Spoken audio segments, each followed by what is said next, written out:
to start with a short story, the story of Peter. Peter was someone I met while I was doing research, following up people in recovery over a course of 4 years. And I remember well that I met Peter for the very first time in 2010, and he was 55 years old then. And it was one of the first days of spring, and the air seemed filled with opportunity. And I remember well that we were sitting in the office of his treatment provider, and the room was infused with the smell of bad coffee and yesterday's cigarette smoke. And Peter was sitting there together with me, and he was sharing his life story. He told me that he started using drugs when he was 12 years old. And by the age of 20, he was a daily heroin user. He lived on the streets of Antwerp all day, all night.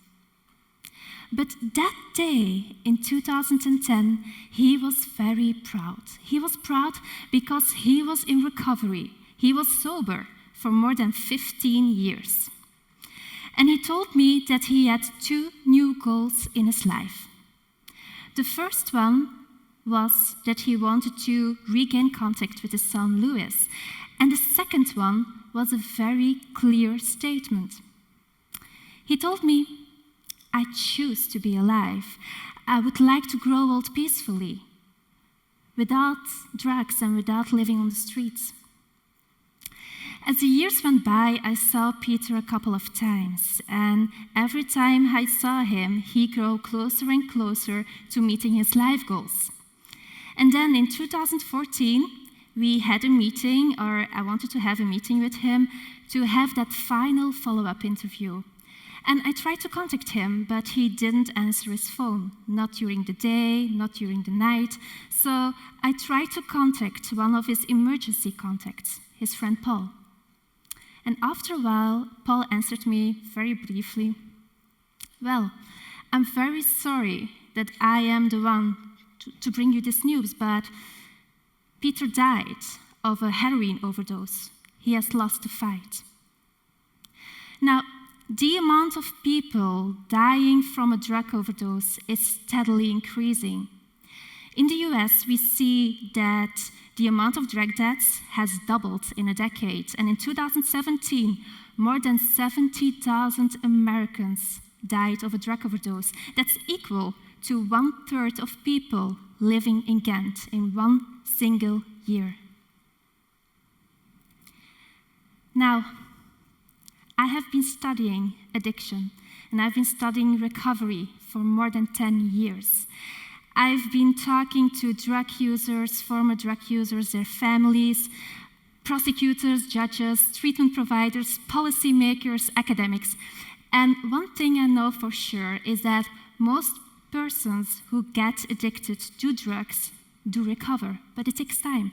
And the research from Michael Dennis and Christy Scott teaches us that the pathway to stable recovery takes more or less 5 to 7 years. And today, I'm going to tell you how we, so you and I, can be a very crucial part of that pathway to stable recovery. People recover due to a combination of 3 components. Personal components like, I'm getting older and I don't want to die as an addict. Social components like, I've met the woman of my dreams, I want to marry her, so I want to change. And then community components like, the community I'm living in is giving me the opportunities to change. In fact, these are 3 types of love. Self-love, love by others like friends and family and partners, and love by the community. And in the beginning, our research mainly focused on the personal and the social components, but today, we as researchers, we know that what is equally important, or maybe more important, is that love offered by the community. Because recovery, it doesn't happen in a vacuum, it happens in our community. The thing is that love offered by the community is a very, very, very difficult one. So I'm going to ask you a question. And you simply can answer that question by raising your hand, or if you don't agree, don't let it be, okay? So the question is, do you want to live next to a drug user in recovery? If you want to live next to one, raise your hand. Okay. Maybe this is a bit biased and I'm a bad scientist now, but the same question has been asked to hundreds of people living in the UK. And that survey in 2015 indicated that more than 50% of citizens, like people like you and I, we don't want to live next to a drug user in recovery. And 2/3 of employers, they said that they don't want to hire a former heroin user, even if that person is fit for the job. So what this survey indicates is that addiction seems to be an irreversible stain, that people in active addiction and people in recovery from addiction, they almost face the same type of stigma and discrimination. People like Peter, they repeatedly told me that landlords and employers, they don't trust them. And even their own family, their loved ones, don't trust them anymore. We, as a community, we systematically fail in providing safety nets like jobs and housing and love. Yet, there are examples of other communities who do a much better job. And an American colleague and very dear friend of mine, Professor Caroline Cooper, she studies how tribes, like Native American tribes, Aboriginals, are dealing with this issue. And she found out that to them, the health of the community is only as strong as the health of its individual members. And when someone from that community gets lost or gets on the wrong track, they intervene as a community by giving that person more strength and more love instead of focusing on the problems that person is experiencing. And believe me, this is very, very different from what I have experienced in working with our Belgian communities, because we focus on the individual and not on the community, and we focus on the risks that the person is facing and will be facing in the future, and not on the strengths. So, don't you think it's time for a drastic shift? Don't you think that we as a community, we should take up our supporting role and act and help people in recovery? I think it is. So, together with my UK colleague and recovery expert, David Best, we have shaped and developed a concept that we describe as inclusive cities. In an inclusive city, the city works together with city council, public and private organizations, welfare, health, people in recovery. Citizens, people like you and I, are sitting around the table, and they are identifying like the obstacles in the recovery process of their citizens. And today, cities like Ghent, Gothenburg, Doncaster are sitting around a table, and they are thinking about future initiatives that they can implement to foster recovery in their community, in their city. I'll give you 2 inspirational examples that have been deployed in some of these cities. The first one. One of the main characteristics of people who have been using meth or heroin to extremes are their rotten teeth. And you can imagine that this is a physical obstacle. It makes access to jobs and love very difficult. So why can't we, as a city, as a community, work together with dentists to solve this physical obstacle and to erase the signs of the former addiction? Why can't we follow the example of Blackpool? The city of Blackpool works together with a construction company, and they hire persons in recovery to renovate buildings in the city. And once these buildings are renovated, they are rented back to the recovery community. This initiative is called Jobs, Friends and Houses. But you don't have to be a dentist, or you don't have to own a construction company to make a change.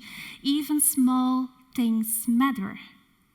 And if you're still wondering what you can do to make a change in your community, I will give you 3 small examples, 3 small ideas.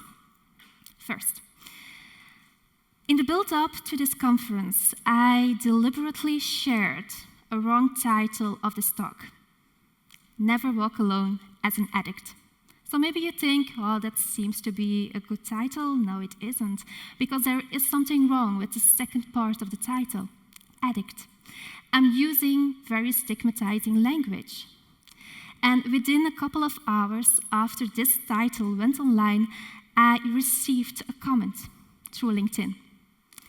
And I have to say, I was very happy and relieved that this person raised it, because he was pointing to the essence of my talk.